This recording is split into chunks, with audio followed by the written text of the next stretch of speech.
Assalamu alaikum wa rahmatullahi wa barakatuh. Ibrahim Mukasa gemanya gange omulungi atulaba nkwanirizaako ku The Mighty Extra Digest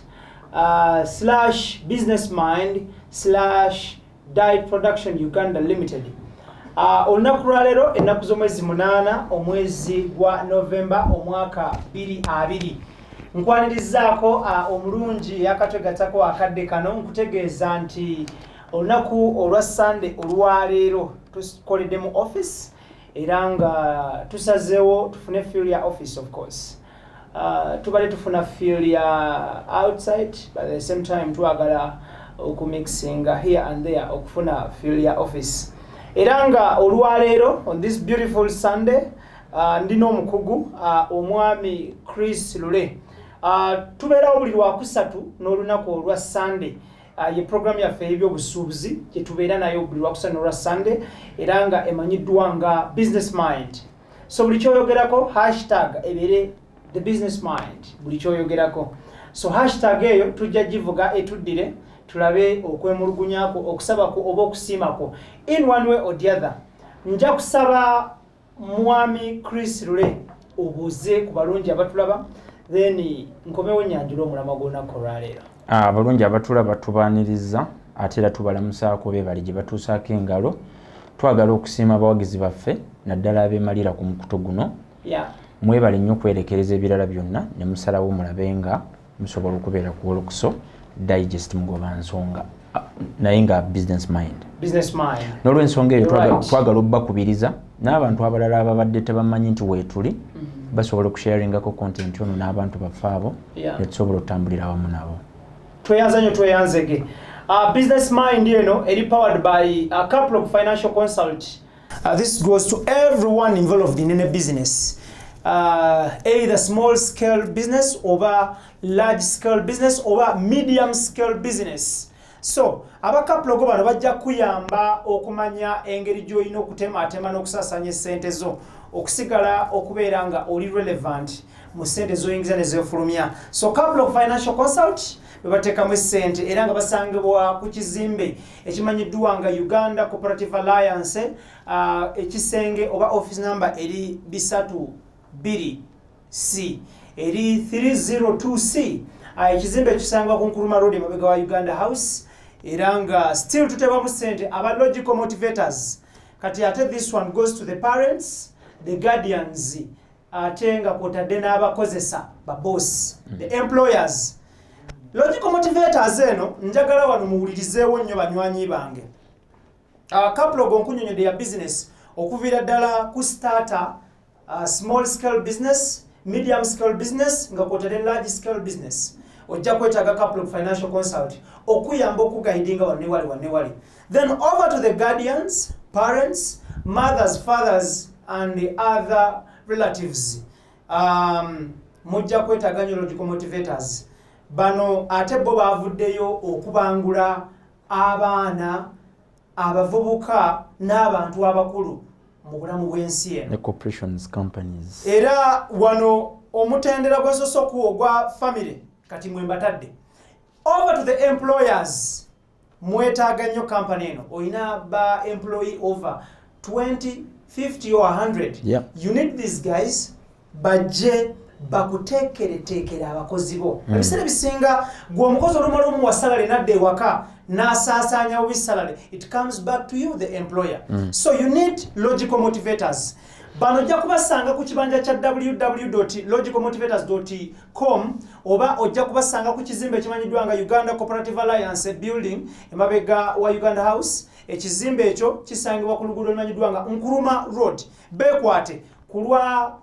alizate ennungi okuva mu b'okozesa ne kampani y'okutwaliza wamu. Olunaku olwaleero ngenda kusomezi 8 November, olunaku lwa Sunday, tugenda kuba tutunuulira kye bayita innovation. Innovation kigambo kya lunnyanyimbe era nga kino mu bumbi by'oyinza okugamba kitegeeza obuyiiya,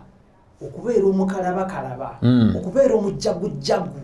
okuyiyawo ekintu nga tekibaddeewo n'otetenkanya obwongo n'obufumbafumba and you create something new n'okikuba abantu ku katale. So tugenda kutunulira innovation era ng'omukugu ajja kutuwa ebika bya innovation atubuulira innovation ddi lw'olemererwa okubeera innovative era ddi lw'obeera successful mu kubeera innovative. Sijja kwogera bingi nnyo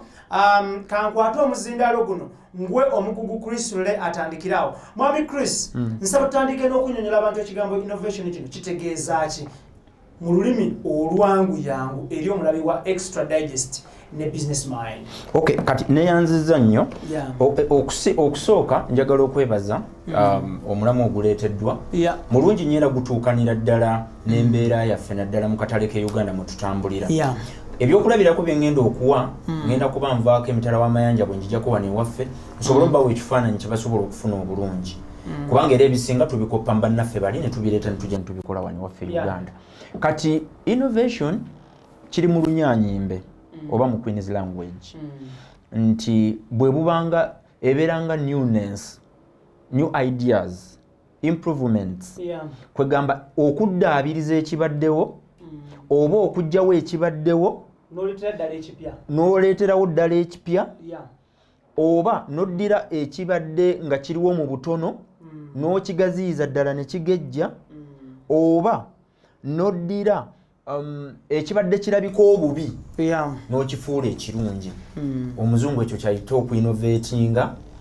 ate ffe mu lulimi olwaffe olwawano olw'obuzaaliranwa kwe tuyita omuntu okubeera omutetenkanya oba omuyiiya okulaba nga ekibaddewo asobola okyongerako oba n'aggyirawo ddala ekibaddewo n'aleetawo ekintu ekipya. So mu bimpimpi kyekyo innovation kye baba bategeeza. Tweyanze nnyo tweyanzege.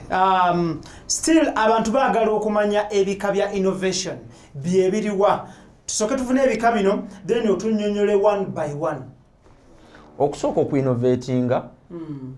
mu spaces ezaffe mwe tutambulira mu business, mu bukulembeze naddala obwa companies, obwensi, obufuzi obwensikirano yonna eyo tweinnovatingirayo. Naye okusinga ngenda kwesiba ku bintu bibiri. Ngenda kwesiba ku corporations, companies ennene, then ngenda kwesiba ne ku bukulembeze obwensi oba buno obwaffe obwa bulijjo. Kakati ebika by'okuinnovatinga biringa bibiri. Ekisooka bakiyita sustaining innovation.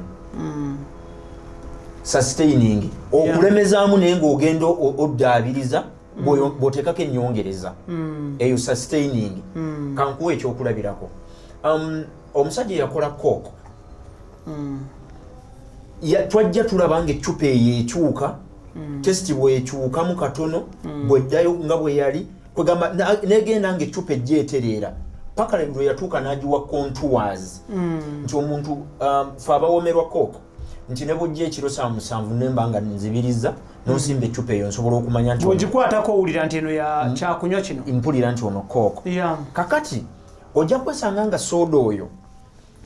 kampani yagenda neeraba nti erina okuinnovatinga okusobola okwongerawo ku bye yalina kuba yatandika n'ekyokunywa kitya kimu naye olw'abandadogs abaali bava wansi nga Pepsi ne companies endala ezagigoberera bajjanga ne batandika okutaataaganya akatale ka Coke. Kakati ebiseera ebisinga ekibawo mu innovation tetera kuva mu mmwe tesindikirizibwa nteekateeka oba strategic planning ya corporation eyo oba ya company mwe muba. Abantu abatera obbasindikiriza okuinnovatinga babeera eno bbali be tuyita bandadogs. Bava eno ebbali ne bajja ne babayingiramu ogenda okwesanga nga babata ekyokulabirako ekibikubiri kyensobola okukuwa mu sustaining innovation nti yo tebeera nnyo na kyamaanyi kyekyusizza just improvinga bu improvings era tetera nnyo okutataaganya akatale kabaddewo.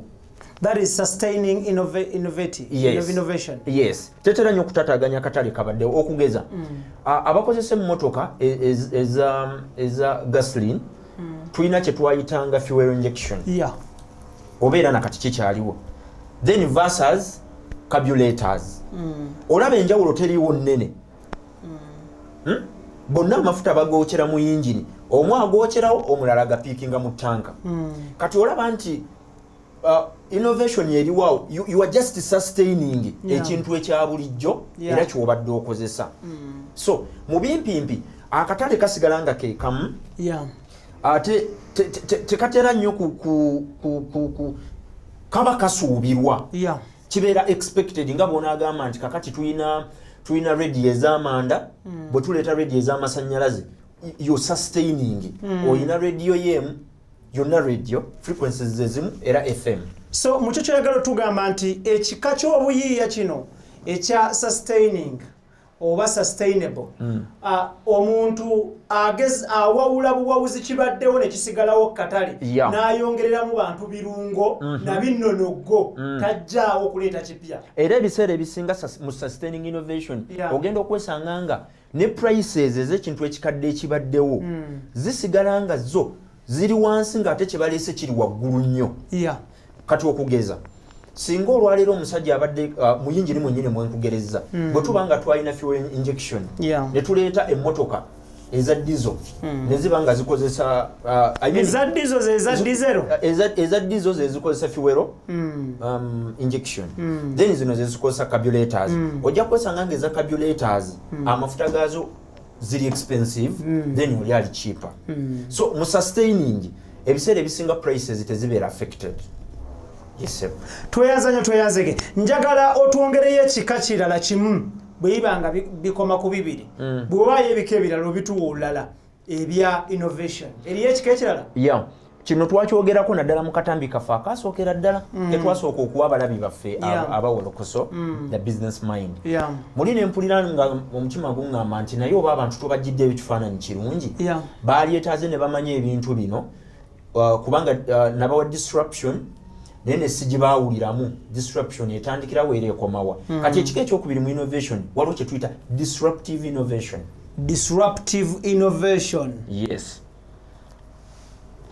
Disruptive innovation kino kiba kitegeeza nti ku katale akabaddewo ate wano tuleetawo akatale akapya tubadde tulina ekintu kye tubadde tumanyidde nga kye tuliko kye tutaddeko obudde bwaffe era kye tumanyidde ebyokubirabirako ebiri mu disruptive ndowooza nga sinabagenda mu byakulabirako ne disruptive innovation nga bwe tugambye mu sustaining era naye ereetebwa ba underdogs. Okuteteganyizibwa kuno kuleetebwa abantu abava eno wansi nga temusobola balaba era mulwawo okubalengera nti bakola ki tibajja ebiseera ebisinga basooka na banyooma kyobala nagambye tugendagendako mu corporations oba mu companies then tumale tuddeko mu bukulembeze obwaffe obwaki obwa bulijjo naye mu bukulembeze obwa bulijjo mulimu omuntu ajjanga nga underdog simanyi oba olaba omupiira waliwo tiimu tugeze nga esambira mu kikopo ekimu tugeze nga Champions League ne tugamba nti erina pedigree nga Barcelona era ne baleeta zi statistics zigamba nti bwali bweguti nekube eggolo bwezi nti era tebamukubangako kakati ne wabeerawo akatiimu ke bayita underdog kuba eri ebeera top dog then underdog najja n'amusabula nnya bwereere West Bromwich Albion najja nakuba Manchester United oba najja nakuba Arsenal kakati mu disruptive ba underdogs ebiseera ebisinga corporations ennene olw'okuba batuuka ekiseera ne babanga amagoba gabazibya amaaso waliwo ebintu bye batasaako nnyo obudde ne babeera mu sustaining bakyusaamu ku kye babadde nakyo katono nnyo ne bugenda mu maaso ebyokulabirako ebirala bye nsobola okuzaayo eri katono nga sinaba kunnyonnyola disruptive kakati eri mu sustaining ojja kwesanga tulina companies wano ewaffe nga British American Tobacco Uganda ne tubeerawo ne Leaf Tobacco ekola supermatch kakati bali balinanga premium brands zaabwe actually ndowooza premium brand gye balina those days yalingisinga okutambula balinga bagiyita Sportsman sebo nga balina Rex nga balina Downhill nga balina ne Safari Safari yabeera y'abano bakyenjeeje abantu abasookera Safari tekabangako filter ng'omuntu akanywa konna ne kagenda nedda taata filter yabeerangako naye ekyenjawulo ekibeerawo kibeera anyway eyo tetugendayo nnyo kuba ebyo nabyo mbiinako research waabyo kakati mu disruptive underdog ono teri amusaako maaso era bamunyooma teri amusaako birowoozo buli muntu aba alowooza nti kyagenda okukola tekikola ki mu mwaka gwa 1755 awo paka ku 1908 omwami Henry Ford lwe yaleeta emmotoka ze bayita Ford Model T mu 1907 yajjawo emmotoka ze bazitanga horse drawn carriages horse yakulemberanga oba bazitanga horse wheels horse wheels abantu kye bayinza okubanga bamanyi naye abamu baziwanga erinnya erya horse drawn carriages kakati emmotoka ezo bagisibanga ku ndogoyi yo neesika emmotoka neekola ki Henry Ford najja n'aleeta emmotoka gye bayitanga Ford Model T negenda disruptinga the horse drawn carriages oba horse wheels kiba kitegeeza nti mu disruptive ekintu ekibaddewo kibadde kya bbeeyi nnyo omwana najja underdog ono gwe tubadde twogerako najja ava emabega n'aleeta ekintu ekiri cheaper better ate nga kisobola okuperforminga faster than ekibaddewo kyakulabirako ekirala kyensobola okukuwa era omwami omulala gwe bayitanga omwami wa Standard Oil John D. Rockefeller yatambuzanga amafuta ga kerosene ag'obutadooba ng'agatunda almost mu ebitundutundu nga 7 ku tundutundu lya America. Then finally era omuntu omulala n'amuyita emabega Thomas E. Edison najja n'aleeta the electric bulb. Amasannyalaze mu kiseera ekyo gaali galayisi nnyo okusinga amafuta gatadooba gaali better nti gaali tegoonoona bintu nga tadooba bwezakola ki ate gaali gafunika mangu oba ontegeera so mu disruptive kiba kitegeeza nti tucreatinga akatala akapya n'abantu ababadde batakozesa kintu kikadde ate era ebintu byaffe ne bisigala nga biri cheaper ng'ate osobola obiderivalinga in a faster way okusinga oli abadde ki abaddewo kati big corporations kye zikola ebiseera ebisinga olw'okuba babeera ne ego kitegeeza aging God out nti muyina omutendera ku mutuuka nga company ne mulaba nga temukyalina kye mwetaaga that's why ogenda n'olaba nga tewaliiwo perpetually excellent companies esobola kubeerawo myaka 13 kubanga there is a stage company kwetuuka n'oba nga tokyasobola giwabula neba nga tekyasobola nakuwa abantu nga ffe mirimo kugenda kwogera n'abakozi baayo oba bali mu production oba bali mu marketing oba bali mu management kuba simply because babeera balowooza nti balina we baatuuka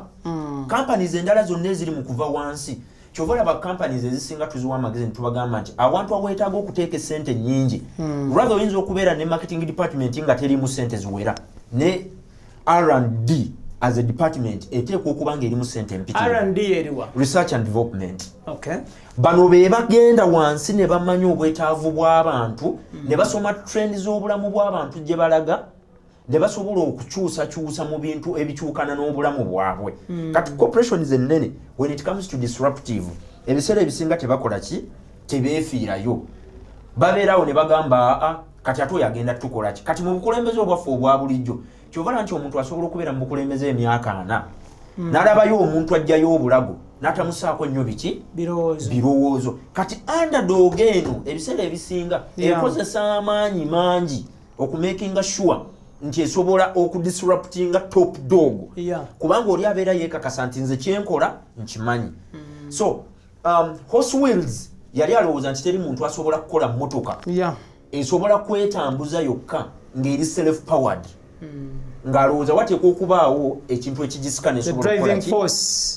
ne mwami John D. Rockefeller bwe yalinga atambuza amafuta ago yali alowooza nti abantu tebalinaayo ggezi ddala lyonna lye basobola kukozesa ng'oggyeko amafuta g'ettaala so Thomas bwe yajja n'atuwa bulb yataataganya oli olw'okukakkana ng'amugye mu katale kati disruptive yo kikyegaba eno ekuwa check ekuwa dismissal letter n'otaddamu kulabikako ne bakusangulawo n'otaddamu yadde okuwulikika. Okay, abatulaba balungi tuli ku Business Mind olwaleero olwa Sunday era nga tuli ne Chris Lule tutebamu Center Backup of Financial Consulting akwotane ne Logical Motivators tutunulira kye bayita innovation obuyiiya era nga olwaleero luno Chris atuyitiramu ku nsonga y'obuyiiya ebika by'obuyiiya tubirabira tubitegedde abatulaba bano bali yagadde okumanya disruptive innovation lwetuuka nekosa abali mu sustainable oba sustaining. Okay, kati disruptive ekizibu kyesinga okubeera nakyo biringa ebintu bibiri. Waliwo wetutuuka mu disruptive ne tugamba kankugereze kati ng'emmotoka ezajja mu 19th century ezaali ez'ebbeeyi eyo nayo tetutera nnyo gikategorizingira mu category ya disruptive olw'ensonga twagambye nti characteristics oba obwalibadde ng'obubonero bwa disruptive kyalibadde nti ekintu kyolese kijjeewo ekibaddewo kyolese nga kiri cheaper nga kiri better ate nga kiperforminga better than kyoli mu kukola ki mu kujjawo. Naye kati ogenda kwesanga mu motoka ngezi eri electric. Emmotoka y'amafuta olwaleero era bw'oba ogenza ogigeraageranya ebbeeyi n'emmotoka y'amasannyalaze. Emmotoka y'amasannyalaze ekyasigala ng'eri waki? Waggulu. Kati awo abantu abakoyininga innovation oba abatuleetera disruptive omwami Christensen owa Harvard Business School ye agamba nti bw'obanga kyoleeta kya bbeeyimu okusinga kyojjawo obeera toli mu kudisruptinga kubanga eno gy'oleese ebeera luxury nga bantu batono abasobola singa oba oleese ekintu ku katale nga kya bbeeyi okusinga ekibaddewo oba toteteganya baliwo obeera toteteganya era gw'osanzeewo oba omuwadde olukusa obanga gw'owadde license nti yongera oimprovinga ekikyo otuuke gyendi. Okay. Oba ontegedde kati kiringa era bw'olaba abasajja abakola Toyota banoonya nnyo butya bwe basobola okutunda mu US emmotoka ez'ebbeeyi ne basooka ne basindikayo Toyota zino ezaffe eza bulijjo ebika ebirala ne bigaana okutundayo. Oba ontegeera kubanga yo Toyota yeemalira nnyo mu mmotoka entono personal cars ez'obuyonjo. Kakati bino ebika ebirala Benz 888 ne bagamba ffe katugende mu mmotoka enki mu trucks ennene naye ng'ate ku market value abasajja ba Benz ne zino companies endala abakolanga emmotoka zino trucks babeeranga balina market value nene okusinga Toyota. So Toyota neyagala eyambuka eri etuukane nabo kyebakola kwe kuintroducinga Lexus. Luxury cars exported to the US. Which to Lexus which gwayo. Kakati Lexus kigwayo kitya? Luxury cars exported to the US. Osobola kiwandiika n'olaba oba kyekyo. Lexus abatulaba tutunulira Lexus luxury car exported to the US. So creativity at its best. Banoonya engeri I love that. Banoonya engeri gye basobola okudisruptinga market y'abali nga batwalayo emmotoka zaabwe kuba basooka ne bazitwalayo ne bazigoba nga bagamba mu bumotoka bwamwe ekisooka consumption yali wansi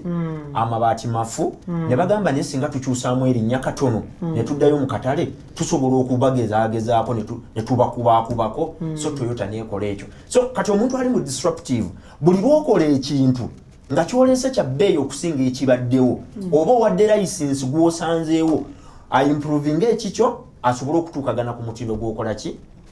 gwoliko. Kakati bannaffe abali mu bizinesi bayinza okwebuuza bino bibataasizaawa mbawa history nti mbalaga nti nabisoma mbimanyi oba mbiresearchinzeeko mbimanyi kyentegeeza mu kyo kyeki nti tewaliwo perpetually excellent company gy'otasobola kuteeteeganya. Kitegeeza nti buli kampani buli kintu kyonna kyekola osobola ogiyita emabega. You either displace kyebabadde bakola n'oleeta ekintu ekiri cheaper era tosobola kuŋŋamba nti kati kampani mu Uganda asobola okubaako kampani gyenkwerako ekyokwerabyeko lwakuba abawano nadde saagala boogerako lwa nsonga emu abawano ebintu byaffe bino bamanyi obutabiwa nnyo budde. Reham oba ngendeeyo. Okay, Nokia when it was established teyalimu nnyo lulimi lwa tekinologiya kukola masimu kugenda mu bintu bya electricals olulimi terwalimu. It was a paper milling company. Naye yajja yeerya yokka kiri kye tubadde tugamba sustaining ekibaddewo n'ojjawo then you disrupt yourself. Kuba bw'ote disruptinga you like it you don't omuntu omulala ajja kuva emabega aleeta ekintu ekirala ekisinga ku kikyo ekyokulabirako ekirala era kyensobola okuwa abantu baffe bano naddala abatafuna mukisa gula bakatambi kasookera ddala nayogera ku mwami gwe baali bayita Smith Corona eyalina typewriter n'abanga omuntu gwe yali akozesa mwami Michael Dell yajja n'amugamba nti okusinzira bwendaba trend bwegenda omulembe bwe gutambula tulina okwerya kiba kitegeeza nti ffe ffennyini tulina okweteteeganya bye tubadde tukola tubiveeko tukole ekintu ekirala ekipya tusobole okukola ki okutambula n'omulembe oli n'amugamba nedda kyoyogera tekiriiyo abantu typewriter bakyakola ki bakyazaagala ono n'amugamba personal computers whether you like it or not zigenda ku displacinga your typewriters kati mwami Smith Corona mu bbanga ttono nnyo mwami wa Michael Dell yali amukubi kati olwaleero lwe tulaba Dell nga eri mu kifo nga kyakubiri oba kyakusatu mu bantu abasinga okuproducinga personal computers ez'omulembe kiba kitegeeza nti omuntu eyaleeta personal computers ya disruptinga typewriters kubanga typewriters ebiseera ebyo zaali za bbeeyi nnyo kati ng'omuntu alese personal computer ebeera ya rice query ate nga performance nnungi nga n'emirimu egikola mu buki jjukiramu obulamu obwo bw'okunyiga n'okubaaga gundi gwonna n'omala nekitandika okufulumya olupapula nje kati olupapula olunene bwe luti ne lufulumira eddakiika mmeka 2 wano okiriikinga bukiriikingi olupapula ne lukola ki ne lufulumayo so mu bipimpi ki kyembadde ngezaako okukutegeeza nti abantu abali mu business entonotono oba abali mu startups abatandika corporations ennene zino eziri ennene nnyo tebazitya kuba mindset yaffe abantu abali mu business etugamba nti bw'osangawo kati abantu abakola ekintu kyenkola ibra kaneweeko ekyokulabirako abantu abakola omulimu gw'enkola ogw'okuba ng'olina research nze nnyina research ku buli industry eri mu Uganda kegaba amafuta muyina wano amafuta emmere boda economy ya Uganda banking real estate okulunda obulimi okusuubula importation exportation byonna research oyo mulina era bw'oba ntakudde bulungi nfuluma bikambwe nnyo kakati mbadde ntegeeza kimu kyo companies zino ennene tujje tuziraba from good to great to grave kande mwako from good to great to grave then grave entana paka tuziraba nga ate nga abantu abatera okukola companies zino ebigo babeera ba underdogs abantu ababadde banyoomebwa ngenda kuwa ekyokulabirako tulina wano companies ndowooza mu Uganda ezaali zikola ebintu ebirabikako oyinza okuba nga obadde olina companies z'omanyi nga zaali mu manufacturing wano nga zikola amabaati amalungi olwaleero nga tokyasobola zirabako naye ng'abantu abaazikuba ebigo ate baali banafu nnyo naye mu bukulembeze buno obwaffe obwensi obwa bulijjo omuntu aludde mu buyinza kimwanguyira nnyo okulowooza nti teri muntu mulala asobola kukola ki kuba mujjamu kati abo bokka abalina okukkiriza era abakkiririza mu kye bakola nga ne bakiwa obudde ne bakiremerako ne bakikola mu butuufu bwakyo mu bulungi bwakyo ne baba nga basobola okukidisubutinga mu bwangu faster ne kiba nga kiri cheaper ate ne kiba nga performance yakyo eri better tolina buŋŋamba nti companies ennene era tujja tuziraba from good to great to grave nga ziggwerayo era ng'abantu abazitataaganyizza babadde ba underdogs. Njagala otunnyonnyole ddi omuntu lwayinza okulwanyisa disruptive innovation? Kiri nakyo buli muntu ekintu kyabadde akola era kyawangaaliddemu olw'okuba tulina ego keebe company kabeere muntu kebeere ensi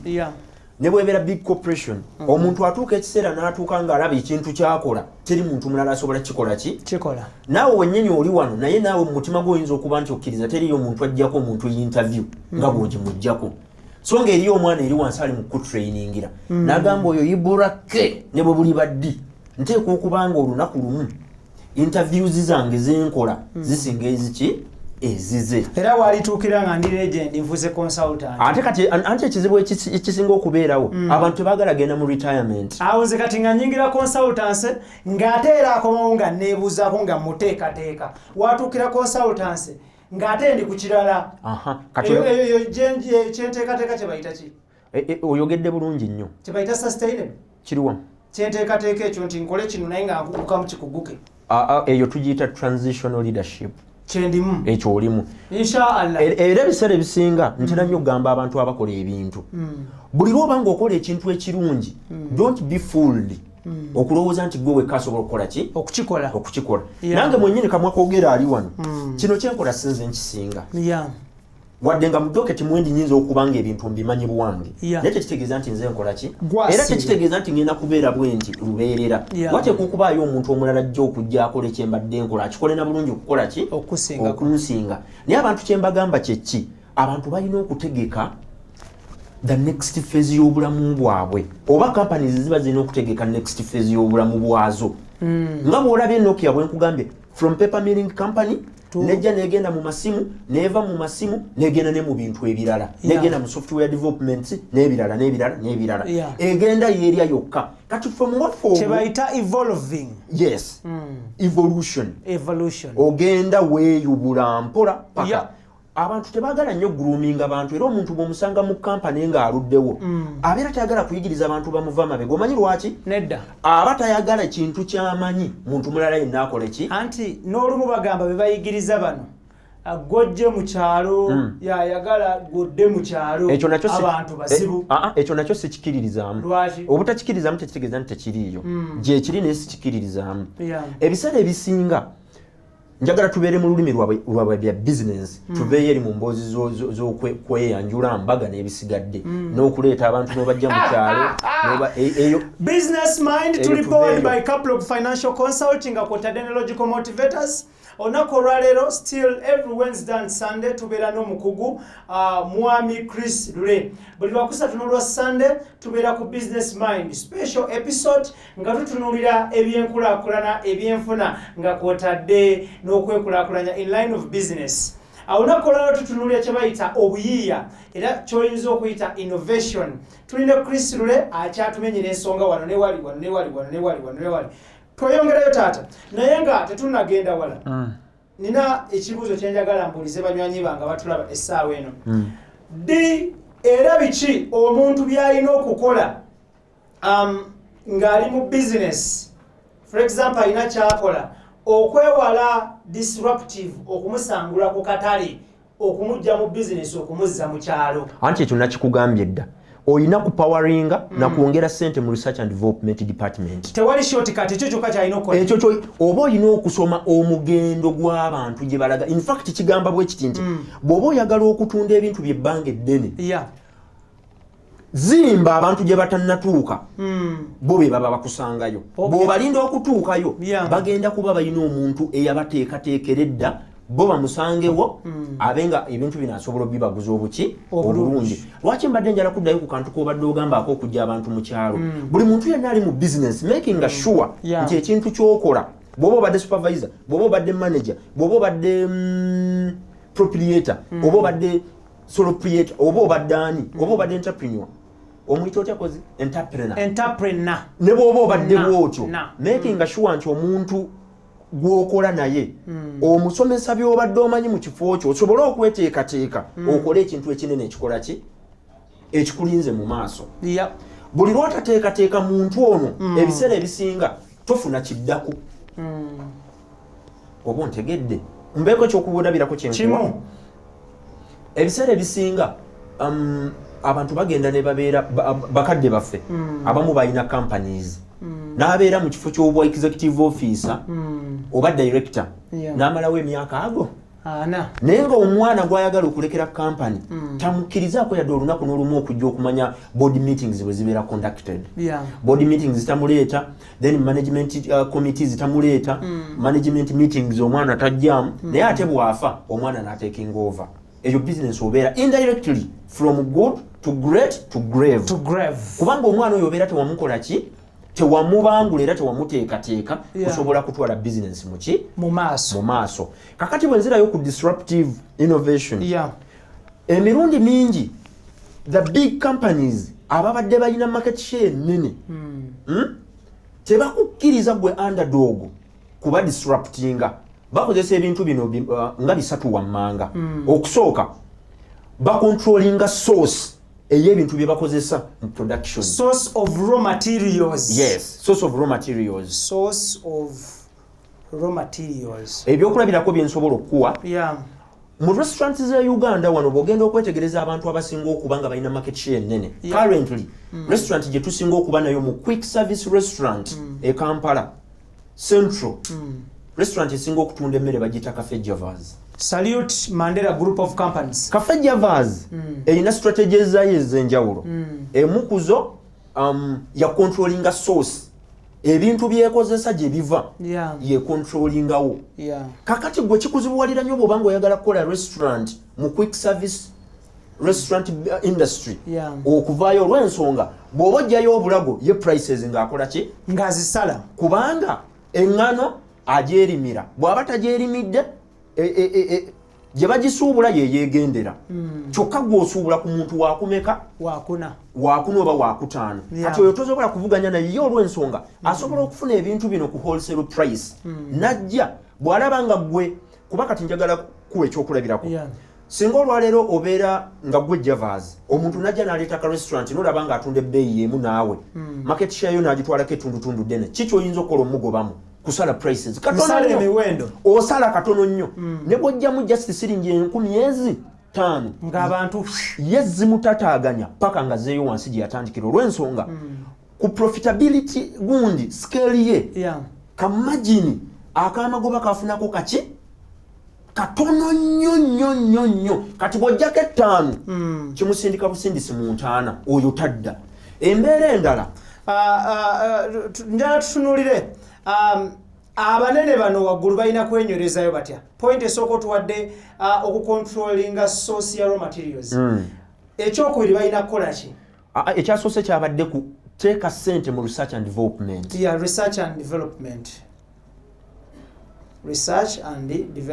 ekyokubiri kibadde controllinga source of raw materials okucontrollinga source y'ebintu bye mukozesa mu kuproducinga acontrollinga source ewava ebintu byakola ki byakozesa kati olwaleero tujja kulaba companies eziri mu soft drinks Pepsi, Coca-Cola ne Reham abantu bano buli muntu alina gundi gye yatandika nayo eyali badde nga premium brand ye netugambamuyisaawo eringa umbrella eringa omumuli netugamba nti Sekyali Bottling Company etambuza Coke era eyo principle nja kujja nno gye basomese bagiyita 80-20 towandiika tokawandiikaako tokawandiika nja kujja nje basomese companies butya bwe zifuna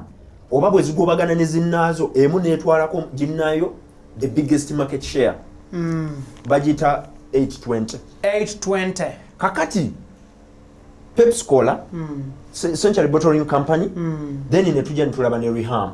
abantu bano bombi ebiseera ebisinga products ze bagenda ba introducing nga tekuba kwagala kwabwe era tekibeera mu nteekateeka zaabwe nti twongereko product weight ebiseera ebisinga kiva mu underdog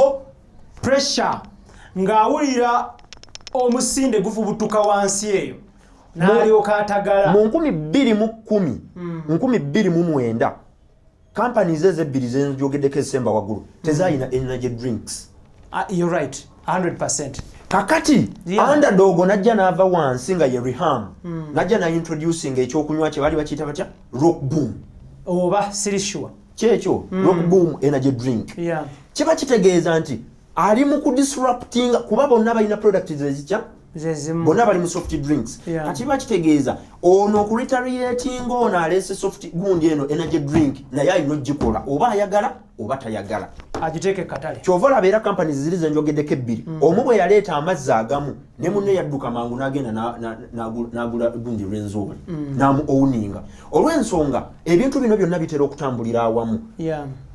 nali nga nkugamba luli nti ensonga etwala omuntu mu bbaala y'ensonga yemu yemutwala mu restaurant okulya emmere kakati companies zino big corporations zikimanyi nti omuntu singa introducinga product n'ogijjako ebirowoozo kati principle ya 80-20 wano wejjira big corporations zino tezintroducinga products zino nti zizifunako amagoba in fact bazitunda at loss yono underdog bwagireeta agifunako naye ate big corporation bwagireeta tagifunako olw'ensonga price oli kwatundira ono yesi kwakola ki sikwagitundira ono alina gisala ebbeeyi agobemu oli aleese energy drink akole ki adde mu kyalo asobole okuvaamu bw'atasobola kugobamu oli kiba kitegeeza nti premium brand ze zino zakulembeza tugeze Coke ekulembeza Coca-Cola ne Pepsi ekulembeza Pepsi kati bw'ota introducingayo tuzi oba energy drink kiba kitegeeza nti ono omuwadde opportunity okujja ayingirire market segment yo mutunda Coke ne Pepsi so mu bimpimpi abanene tebakkiririza ddala kulaba muntu akola ki avaayo kati gwavaayo ali mu companies entono ng'olina okyali startup era abantu bano njagala obbazaamu amaanyi in fact wano obadde okikuba okivuga side y'abanene bye balina okukola kati kankivuga enkizaako kati njagala ozzeeko wansi eno ku side y'abaluyongoyongo bampala enywera miguwa nina ka bizinesi kange njagala kwambukako ndi eyo nina akakutukutu njagala kwambuka kutuuka ku extra digest nabo bayiseewo okuddakiika zizo tulabe tomanya inshaallah kakati abatono mbazaamu amaanyi abanene bano tebabatiisa baffe abanene bw'abeera wolokuso digest mugoba nsonga nga yakufuukidde ensonga musalira amagezi gegano gosobola omusalira wammanga wansi tulaba banagateeka mu nkola ayina ekitabo akwate peni njala kutumira ku muganda wange Salonga Azuli Australia Ulaja upon yourself ntumire sister wange omulungi bamuyise Kuruthum oli Denmark I love you so much my beautiful sister nkwagala nnyo tulina Chris Rule tuli ku extra digest naye nga oli ku business mind olunaku olwaleero tutunulira innovation at its best Chris nkudidde taata njagala otunyonyole kampani entono ziwe ku magezi zikoze zitiya okwebbulula okwambuka peni n'olupapula babirina mu ttaano alina startup oba akantu akatonotono nga yali etaaze okutaataaganya omunene bye bino wammanga byalina okusaaka essira making sure nti mu target group yo ey'ebintu by'oli mu kuteeteeganya otunda mu population ng'ewerako tolonda business niche ng'abantu boyagala okudisruptinga balina market share ya 49% balimu babiri mu katale omwe alina 51 omulala alina 49 ate gwe nga target group yo oyagala kubeera mu kantu katini nnyo bwekati okusooka oyinza okumbuuza nti okubeera mu guntu ogunene ate nga ndi startup nsobola kikola ntya ebiseera ebisinga kijja bwe kiti making sure nti ekintu ky'osupplyinga mu katale ako kiri cheaper as compared ku muntu gwoyagala okudisruptinga oyina okutundira ku miwendo gya wansi nnyo naye ate nga it is of a high value awo ndabawo obuzibu low price but high value era awo ndabawo obuzibu ku level eyo profitability eya startup terina kubeera nsongayo oba okulembeza ki mission eteekwa kuba emu yakumakinga sure nti top dog ono mujjawo nendeetawo ekyange mission bwebeera amagoba tebagenda kukuluyisa era kyo ensonga lwaki owulira companies ezo ezijjanga ebiruubirirwa byayo byamagoba mu myaka ebiri egisoose tebabugumya nambooge ng'oyadda gy'ava olw'ensonga ajja nebbamo n'omululu asanzeewo ecupa badde bagitunda 1,200 kati ye bw'aba aintroducing eyiye ate nebeera naye ya 200 kakati omuntu alina pedigree omuntu alina history omuntu abadde ne quality for all that long ali mu business emyaka 7 gw'oli wa myezi 4 atunda 1,200 naawe otunda 1,200 tosigala okola otya jangu bw'obanga ddala ekintu ky'oleese okimanyi nti kigenda mu disruptinga ngenda kubaako ebyokulabirako byenkuwa solar energy amaanyi g'enjuba gali mu kudisruptinga kati amasannyalaze agapampingibwa amazzi omanyi lwaki nedda solar energy bw'oba ng'ofunye omulungi ali cheaper than amasannyalaze hydropower kyova olaba nti ebiseera ebisinga ennaku zino bwe tuba tuzimba ennyumba zaffe amaka gaffe ebintu bwebityo ng'oyagala okunaba Allah ng'akugonnomoddeko bw'ozimba ggoloofa yo ng'ogisibako okwo akantu kaffe kano kasola water heater waggulu emyaka gyo 10 nga tuzeemu kulaba ku kintu kye bayita yaka kubanga water heat enyonya amaki amasanyalaze kati ate bw'oba otaddeko solo oyinza ogigula miliyoni mmeka 5 nemala emyaka 10 n'emeka nga tolina ky'ogyongeddeko wabula osaviisi nga busaviisinzi kati kiba kitegeeza nti singa sola ejja mu katale k'amasanyalaze nebeera mu expensive oba nekifuuka kyakwejalabya eba tesobola kudisruptinga maki masanyalaze hydro power obeera tosobola mu disruptinga kati olina okujja nga uniform gy'oyambadde eyo abantu mwe balina okukumanyira oli kiipa osala emiwendo naye ng'ekintu ky'obawa kya mutindo. I love that line. I love it so much. It's a good one. Kakati bannaffe era nababuulira wano olulala nali mbagamba nti lwaki bannayuganda no balemereddwa okukola business ne zibeera sustained oba ne ziwangaala naddala eziri mu quick service restaurant industry. Omuntu agenda n'akola restaurant n'asangawo gy'asanzeewo n'agenda n'atunulira menu y'oli bazikuba n'ebifaananyi menu n'agikuba basindika bambega buli onabanga abikula bwakuba ebifaananyi bw'abanga abikula bwakuba ebifaananyi n'agenda n'aduplicatinga menu y'ono naye n'agenda n'agikola kuzinzi ze zimu ebirungo byebimu kati ate najja akola ensobi n'akola emiwendo nga gyegimu emyezi 3 nga kakati companies eziri mu quick service restaurant business kankubulye bwe zikola buli restaurant mu Kampala wano nze ndi wa mukisa buli wengenda making sure nti nyine ebintu byendaba kafe javaza ina strategy yayo oyina obudde bw'otuulawo mu budde obwo tubusuka emmere ebeekoze eki ekutuseeko because of their central kitchen companies endala zikola zitya bw'ogenda mu restaurant n'otumya emmere nga ya munnayuganda nga bagenda emmanju batandika okuwaata obumonde bantama balumya enjala abo n'olyoka obeeraawo ne weekyanga bwetetuuka buli weekyanga etuuka bagenda ogireeta ng'eyo kyango nga bagifumbye bayomba eyo kya nnyo ate n'ebeera ya bbeeyi kati yooli agikuwadde mangu eri fasita ebbeeyi eri wansi ate biwooma kati oyo lwaki gwe munnayuganda takusindikiriza paka mu ntaana kyova ngamba abantu bano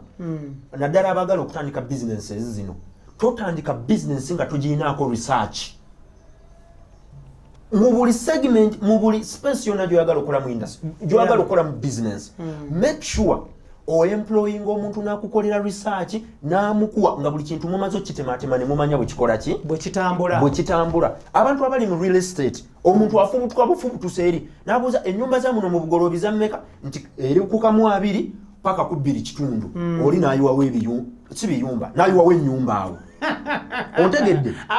kakati ekibeerawo kimanyi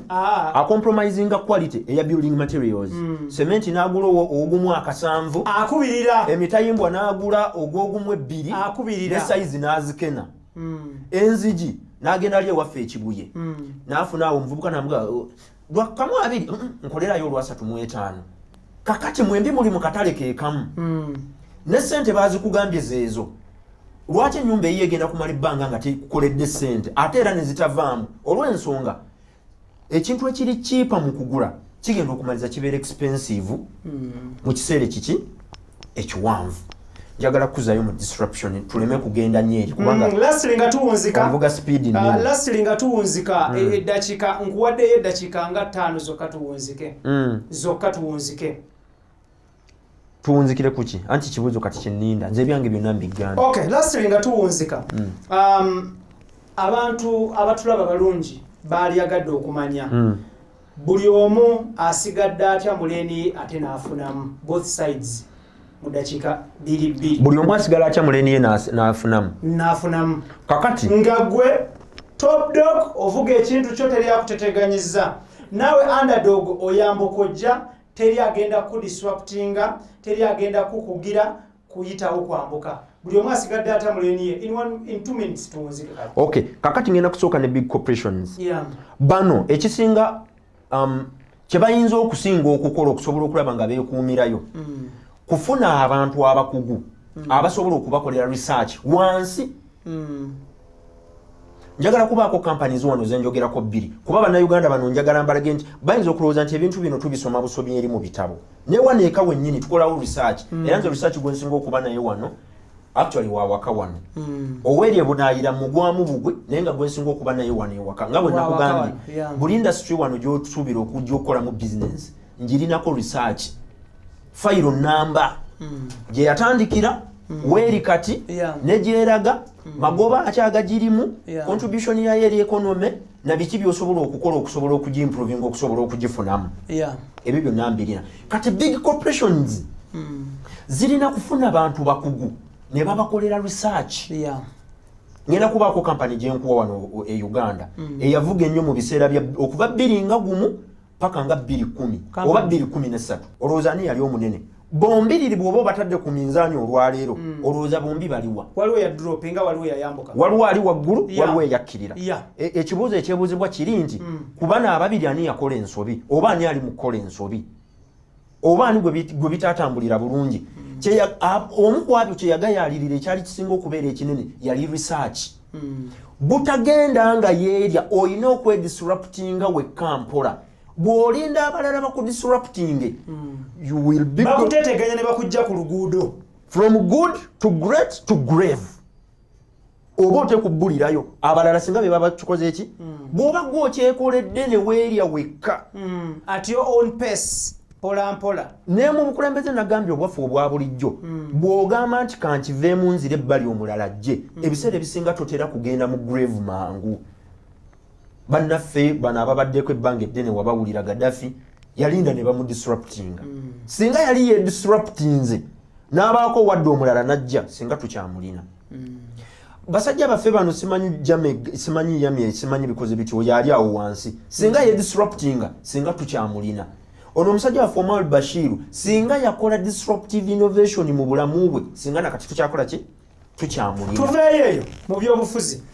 tudde njagala osibire entanda companies zitandika ozinsibire entanda nazo because ennene onyonyodde kyezirina okukola okusigala muleni nga zivuga ekintu ekyokubiri mbadde njagala mmaleyo ku corporations ennene never undermine an underdog kimala kati njala tutulire kampani entono zino ezambuka zisibire entanda nga yabalugusi yamenvu companies zaffe zino entono njagala zizzaamu amaanyi tobaako kampani yonna gy'otya olw'okubanga eri mu salya great gw'okyali startup ye ali mu salya great yava mu good najja mu great kati ali mu great wano nkusibira entanda gwe olina omutwala mu grave ng'okola ebintu bino wammanga bisatu byoba otuwa making sure nti ebintu gwe by'oguza banno ku katale obibawa mu bwangu obusinga okubeera obw'ekitalo good eyo point number 2 ekyokubiri making sure nti kyobaguza kya muwendo gwa wansi ate kya mutindo mu prices kiri wansi ate nga mu value omutindo gwa waggulu ekyokusatu ekisemberayo ddala making sure nti mu performance kino kiri better okusinga owa big corporation ekyakola ki kyalina nsobola okuwa ekyokulabirako kya penny gw'okutte big nze nyina gw'okutte eyo gye bayita black ball ndowooza ball point olw'akapiira kano kagiyisa ball ate neyange gye nkutte eyo toyina fountain pen nyina fountain we good to go kakati mu kyuki eno naye yasookawo yeriweeyo ye yasooka fountain zezasooka nedda taata ene bwe tujja kuddayo mu research ekyo nakyo tukyetegereze bulungi kozi kati fe abasomerako mu masomero gali agedda batuwanga fountain emu mu senior 1 ne bajjuzanga obujjuza ka inki eweddemu ka inki abasomera mu masomero amalungi abalala agaaliwo ebiseera ebyo tegaali malungi galayika ge gaaliwo ebiseera ebyo omayinayo factor somero lizo obutabanga si ddungi naye nga lyeririwo ekiseera ekyo kakati nga likyajinga akakadde naye nga lyeririwo companies entono era kyezisobola okukola mu kubetaringa ebintu byeziguza abalala bw'ogenda okwetegereza essimu ya Nokia ne Blackberry ebiseera ebyo babeera nnyo ku kuvuganya okwambiranye owa Nokia mu kifo ky'okuimprovinga ekintu kye kibeere kirungi nnyo kisinge ku kya munne ye yamaintaininga mapeesa ge n'abeera ku mapeesa munne n'amugamba nti ate ne munne naye najja n'akola ensobi emu Nokia twamuwagira n'abeera good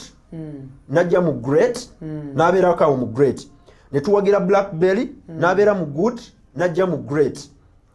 kakati underdog ebiseera ebyo yali ani yali Apple ono iPhone wa phone najja bonna n'abayita emabega nga tebamulaba teyakolayo ya peesa n'ayitawo buyisi najja mu simu gye bayita smartphones kizungirizi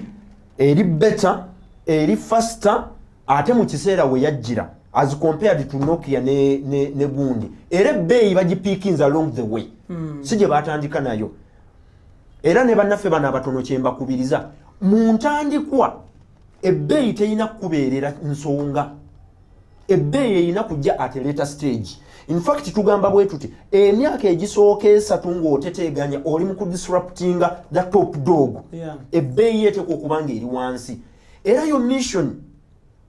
terina kubeera ku profitability of the company eteekwa kubeera ku sustainability of the company eteekwa okuba nga weeri mu mbeera yonna kakati bw'omala okulwamuuko ekiseera ekiwanvu ng'omaze naawe okutuuka n'ofuna ettundutundu ng'osobola controllinga source ya raw materials ebintu by'okozesa mu bizinensi yo kuba kati kankulage olwaleero kizibu nnyo okuvuganya ne Pick Fair oba ne Nile Ply bano abasala buliti ne bamala ne bakolamuuko plywoods kizibu nnyo okuvuganya nabo nga gwe mbaawo ogenda bugenzi n'ozigulamu ogulangula ate bali basimba emiti gyabwe kakati ye kyakola okimanyi akusindikira omuntu n'abagamba mugende omubuuze ply yagitunda mmeka nkya meters nnya ku nnya za 16 n'agamba tiimu ye eryaffe tukole ya 10 nasala emitwalo 6 mulamba kati bw'asala emitwalo 6 ye profitability ye tekendeera omanyi lwaki agenda kujja ng'akendeeza costs okuviira ddala mu kibira gy'asaze emiti gye givudde agenda kukendeeza ku bakozi ayinza n'okuemployinga some of the strategies n'agamba nti luli mbadde nsazisa mafuta kati kanteeke ku masannyalaze oba oluusi najja n'agamba nti kati emiti bwe gibadde gituuka mu factory tubadde tukozesa mashini bweti kati tukozesa eri bweti kwegamba alina wayinza okujja ng'asalasala gwe kyotasobola kukola kubanga gwe ogula ku muntu nga waakusatu ate nga naye yamusuubuddeko kati oyo oba tosobola kukola ki mu bbanga erisooka abantu abali mu kwambalagana ne companies ennene mu nnaku olwenda 99 oba emyaka gyaffe 3 give or take depending emyaka gyaffe egy'esatu egisooka gimalire mu kumakinga sure nti omutindo gwo mulungi oli cheaper osobola deliveringa faster than oli omunene obeera awo amagoba gajjeeko ebirowoozo Microsoft teyakolerawo magoba nga atandika Jeff Bezos wa Amazon teyakolerawo magoba nga atandika ne companies endala zonna ne Facebook ya 25 atandise okufuna kasente mu 2013 wonna yali kuki yali ali mu kusustaininga kakaleke bwova ku bino omuganda agamba ng'ogenda kuwanga tto baganda baffe abalungi abatulaba njagala kubeebaza okubanga you embrace our products and our main product is information to you out there alaba waka waffe njagala kukwebaza so much webale nnyo muganda wange asookera ddala njagala kwebaza ya subscribing ku mukutu guno thank you so much. Number 2 njagala kwebaza omuntu alaba waka waffe. Number 3 njagala kulaba omuntu yenna amala okulaba wako ono no picking am your pickings no biteeka mu nkola thank you so much. Lastly nga mpunzika njagala kwebaza abateeka sente mu projects zaffe oba productions zaffe oba programs zaffe ez'enjawulo large upon yourself but okwebaza okwensuso kugenda eri couple of financial consult nga kwotadde ne logical motivators thank you so much for powering the business mind every Wednesday and Sunday. Ibrahim Mukasa gemanya gange tetugenda kubanga tusuka olunaku olwa Sunday mbagaliza ekiseera ekirungi atandaba kusubscribing kindly subscribe eya subscribing tell atandaba kusubscribing asubscribing because yasubwadda tetugenda kubanga tusuka olunaku olwaleero mbagala nnyo mubeere bulungi mweraba assalamu alaikum wa rahmatullahi wa barakatuh. Large upon yourself Tony Senabria Daniel Mugoya Idris Lukwago ne Mwami Ibrahim Mukasa mwebale nnyo mwebalire ddala see you next time.